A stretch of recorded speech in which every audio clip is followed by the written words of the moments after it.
why we are attracting this kind of companies, because we have already good talent here and because we can attract also good talent from abroad. International investors, when they come because precisely they can find here a very good deal flow for what they are looking for in the different kind of conditions what they have in more mature ecosystem like in Berlin, London or in Silicon Valley.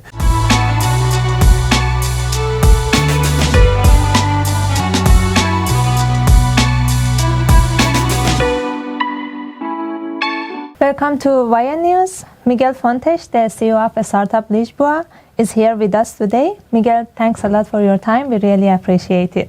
Thank you for the invitation. So, Startup Lisboa is celebrating its 8th anniversary this year. Would you please tell us about the journey so far? It's a long journey already. I used to say that the time inside Startup Lisboa is a little bit different than any other place. Because really 8 years seems much more than 8 years. And why? Because everyone lives in an accelerate mode because everybody's in a rush to concretize their own projects, their ideas. So it's really an acceleration feeling that you have every day. I joined Startup Lisboa as executive director 4 years ago. And what I can share with you is that for these last 8 years, we saw so many ideas to become reality and to see so many entrepreneurs to do a great job. And it's all about that. It's all about to take people, help them in order to concretize their dreams, their projects, and it's beautiful when that happens. So in the beginning of Startup Lisboa, we were completely focused on helping only the founders of the startups, and now I can tell you that we are doing other kind of stuffs. We are playing an important role in the ecosystem, so we are not only focused on the founders, but we see ourselves in Lisbon, namely, as someone that has a responsibility in order to promote the ecosystem. That's why we are establishing so many partnerships with other entities. We are trying to create this right atmosphere to help them at the end of the day to succeed. For these last 8 years, there are so many things that I could share with you, but basically I would love to emphasize this idea. The beauty of our journey is to see people starting just with one simple idea and fighting and sometimes against everything and every house, saying, oh, it will be difficult, I don't think that you can succeed on that. And after to see now great companies doing so well their own projects, and this is really good for us because we are there for to help them. What are some of the major accomplishments that you are most proud of? I would say that the fact that we received for these last 8 years hundreds of applications, and the fact that we are now seeing so many startups that have been already invested. In total, we have a portfolio of startups that they have been invested in more than 120 million euros. It's always difficult to do to have these precise metrics because it's really difficult for us to do this follow-on. But I would say that it's amazing to see so many companies that create so many qualified jobs in the city that are really startups. That means they are international companies. They are selling their service a little bit around the world. They develop good technology, and that's something that it's very impressive. Let me give you just a single example. Indie Campers, a startup that was born in Startup Lisboa. It was one of the first startups that started at Startup Lisboa. What they are doing, it's a very easy idea, is to modernize, if you want, the way that you travel in a caravan but they did it in a different way that any other player in the market. They did it from the digital since the day one. That means you can have a completely different experience, and they were so good and so fast to do this that they are now in almost the majority of the countries in Europe. They have already a huge company with more than 150 people working there. And this is really amazing because we saw Hugo, the founder, start by himself, alone. And after just a few years to see this, it's really incredible. What do you think is unique about Startup Lisboa? Let me say before to explain how we help them to understand or to answer your question. Basically, in 5 ways. We support them with a very good network of mentors.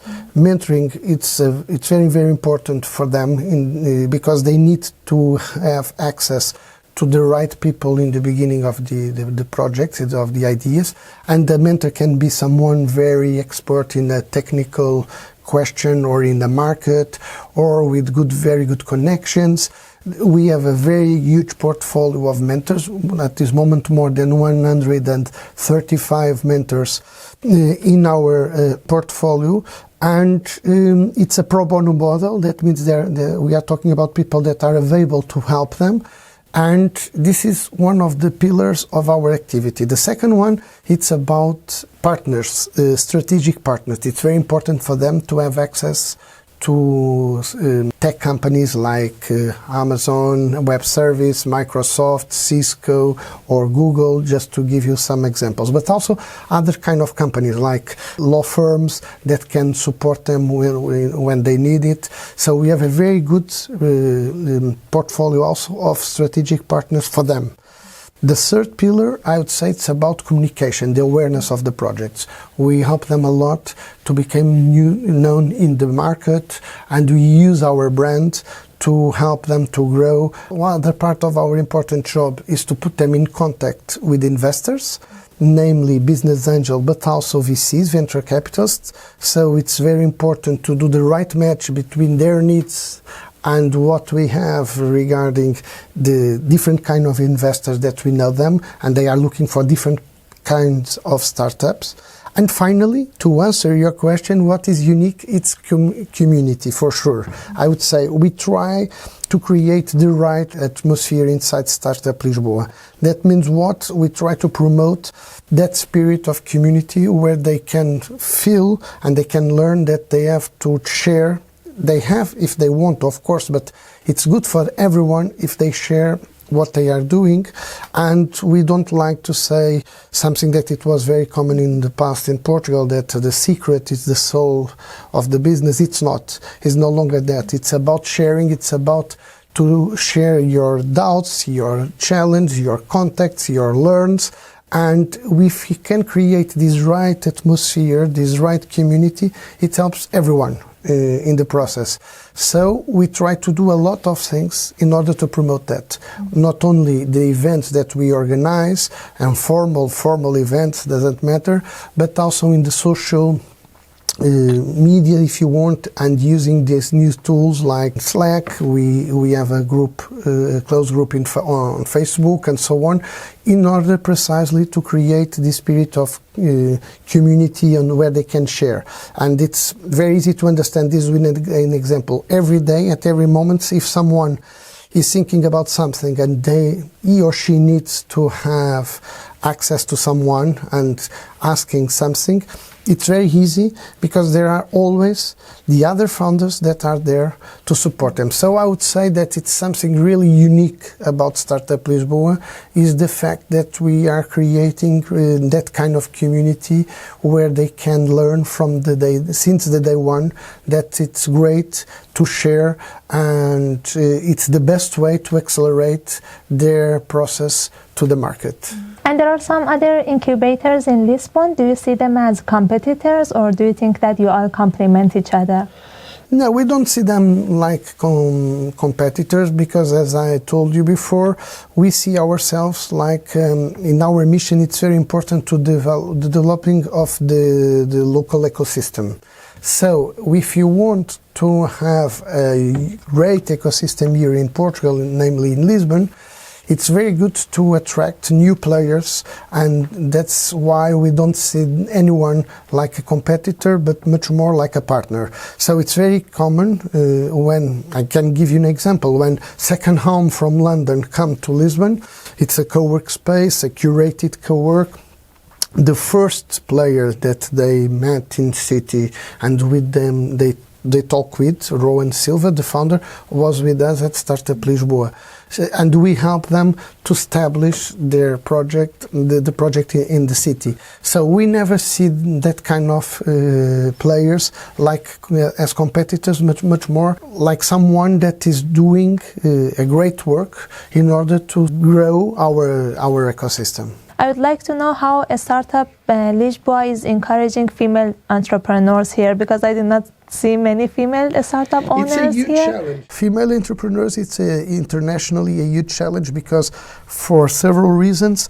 When we are talking about startups, we are talking about technology, always about content regarding more mathematics and so on. And we know from the studies that for several reasons, this was until now much more field of men instead of women, but it's changing very quickly. I can give you an example. Just 10 years ago, our Instituto Superior Técnico, our faculty for engineers, one of the most important here in Portugal, it was almost only guys inside men's, and now it's no longer like that. So for sure, I would say that we'll feel the effect of that in the next years. But for now, what we are doing already is to try to promote some concrete initiatives in order to attract women to become entrepreneurs.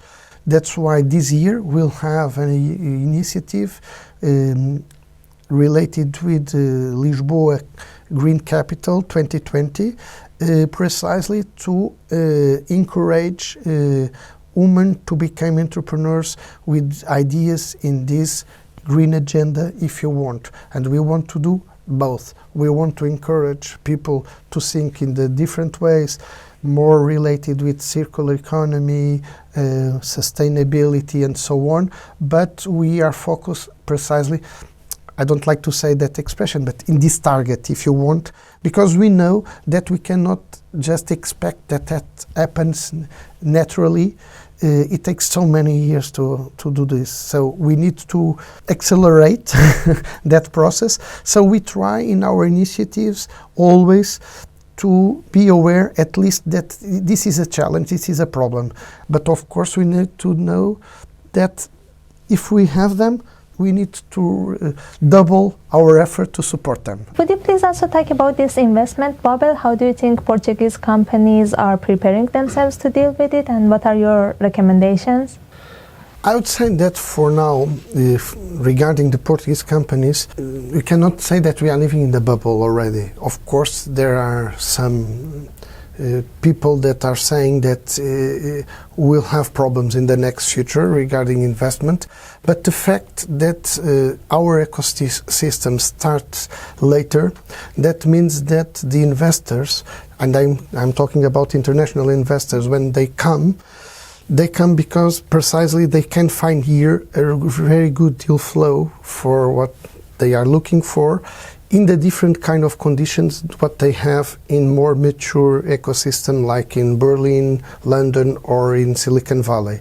So we don't have that kind of speculation like in this kind of ecosystem. So the problem for now, I would say it's not so critical, and like it is probably in Silicon Valley, where the evaluations are completely crazy and everybody is afraid that one of these days, and that's why it's a bubble, something it will happen for sure. The evaluation years, they are much more related with the real value of the companies that allow us to be more confident about the future. But of course, we are living in an international economy, and if that happens, it will affect everyone. I would say it's almost impossible to do great things about it. It must be, the only thing that I think a startup can do is to be aware of that risk and to know that we are living in this momentum, that it's not forever. And of course, they need to take advantage of this in that moment, because there are a lot of money. And of course, there are a lot of investors. They want to find the right founders, the right projects to put their money on it. And they need to take advantage of that, but knowing that for sure it will be in the future a moment where the landscape, it will be a little bit different. That's why I would say people are no more focused on unicorns, if you want, but more in sustainable companies. That means for years and years it was very common in the startup world that what matters is to grow, like Uber, without any kind of concerns about the financial issues, if I can say this like this. And now it's more clear for everyone in the ecosystem, for the founders, but also for the investors, that, okay, grow, it's very nice. It's what you want about venture capital. You want to find project that can scale and can become a huge project internationally. But it's important since the day one to take care of the sustainability of the business. So this balance, it's a little bit moving in this sense, and I think that's the only way to avoid, if you want, what we can call the risk of a bubble. In your opinion, is there a recession on the horizon? I don't know. To be honest, I don't like to do that kind of predictions. I don't know. The honest answer, I don't know. I try, of course, to read and to know what people are writing and saying about this. And we have some signs. But what we know for sure now, it's almost impossible nowadays to predict the future. The big difference about the days that we are living now, when you compare in the past, the reality was much more predictable for everyone. It was very easy to establish plans for 5 years, for 10 years. Nowadays, it's no more possible to do this. Nobody thinks in that kind. You need to think strategically, but you don't do big strategic plans like we did in the past, because we know that they don't bring value to you, because something happens and changes completely the game like this. So, I don't know. What it's important is to be flexible, agile, and with the capacity to read this kind of signs. In your opinion, why more companies are moving to Lisbon for business? I think it's difficult to find just one answer why people are moving to Lisbon. I would say for several reasons, but for sure the first one is because of the talent. As you know, talent, it's in nowadays the most valuable asset for any kind of company. It doesn't matter if it's a global company, a multinational company, or a startup. Everybody needs to find the right talent. And we have talent people here. We have very good universities in engineering, in management, in design. But it's not because we have only local good talent. It's because we can attract talent from abroad to come to Lisbon. And why? Because we can offer a very good quality of life here. It's I'm not saying this because of me, because I'm local, but that's what I hear from every person, is the fact that we can really offer a very good quality of life here. So it's very easy for a company when they need to decide where I should create this project, when they are comparing the advantage and the disadvantage regarding other locations. They always think that, okay, if I do this in Lisbon, it will be easier for me to attract people and to invite someone from the United States, from Germany, from Sweden, doesn't matter, to come to live in Lisbon. That's also one of the reasons, in my opinion, why we are attracting this kind of companies, because we have already good talent here and because we can attract also good talent from abroad. And talent is for sure the key driver in nowadays. And what are some of the most important lessons that Startup Lisboa has learned over the past 8 years? It's a difficult question, but I would say for sure that coming back to the idea of community, it's really important. People normally, when we are talking about business, the first idea is probably, oh, I cannot share this with anybody else. Somebody can take my idea. I don't want to share that kind of information that I have, and so on. And we fight every day against this. Because we don't believe just in ideas. Of course, an idea it's great, but we always think that it's all about execution.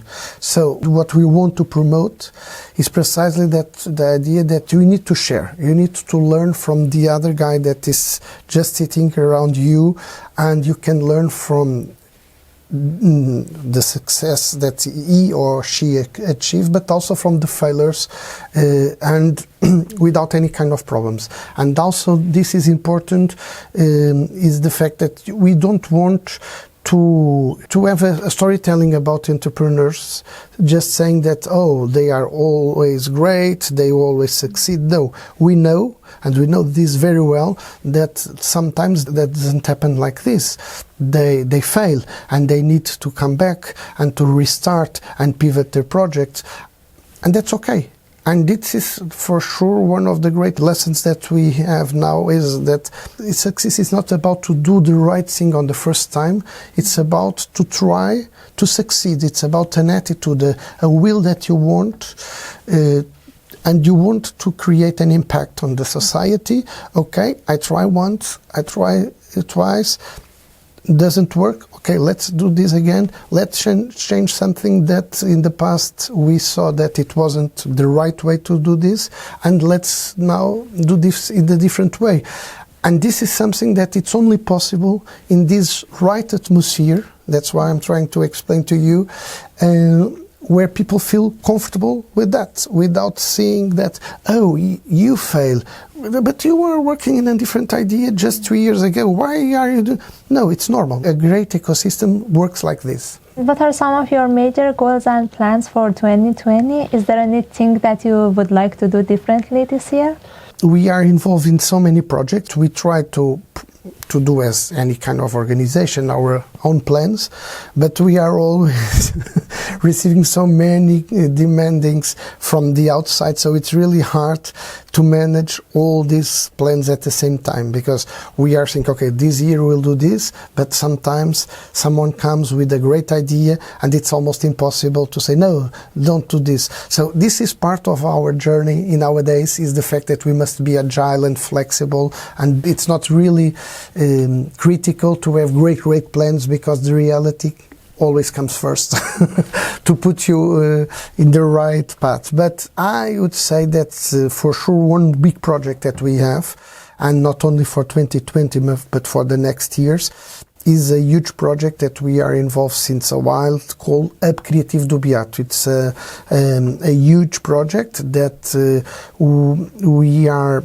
now promoting and developing, but started just 3 years ago, when the city of Lisbon, City Hall, invited Startup Lisboa to create a concept in order to promote what is now Hub Criativo do Beato. We are transforming an old factory, we are talking about 35,000 square meters, almost 20 buildings.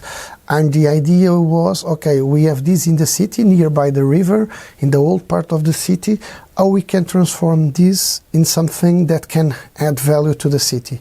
And we start to think about this just big vision, if you want, and we developed a concept that is now Web Creative do Beato, based in this idea that we want to have the best innovative projects that we can have in the city. Doesn't matter if they come from abroad or if they were born here in Portugal. What we want is innovation, innovation, innovations. Of course, related with the startup world, with entrepreneurship, but also with tech companies, creative industries. So it's a huge project that we are completely focused on that from now, and will take time, of course, because it's not a project for just 1 year, and now it's one of our priorities. Where do you see a Startup Lisboa in 5 years or so? It's always difficult to predict the future, but I would say probably will be even more relevant in the ecosystem, because we are establishing so many dots with so many kind of players. Just an example is yesterday I took part in an event launching a new MBA in the city, and for the first time an MBA decided to invite Startup Lisboa to be part of the program related with everything related with entrepreneurship. That's something. That means that we are doing something well, because when we see people from an academic background come to us and invite us to do this, that's because people are aware and they recognize the work that we are doing now. So I would say in the next 5 years, for sure, we'll be even more present in different kind of fields without losing our main role. And this is very clear for everyone, is to help founders in their journey. So that's what I want to do, is to help startups to start, of course, and to grow and to scale. And we see this not only because it's a beautiful idea, but it's the only way to help a country like Portugal to change in this international economy and to become more competitive, more innovative, and more economical, sustainable, if you want. Thanks a lot for your time. Thank you. Thank you.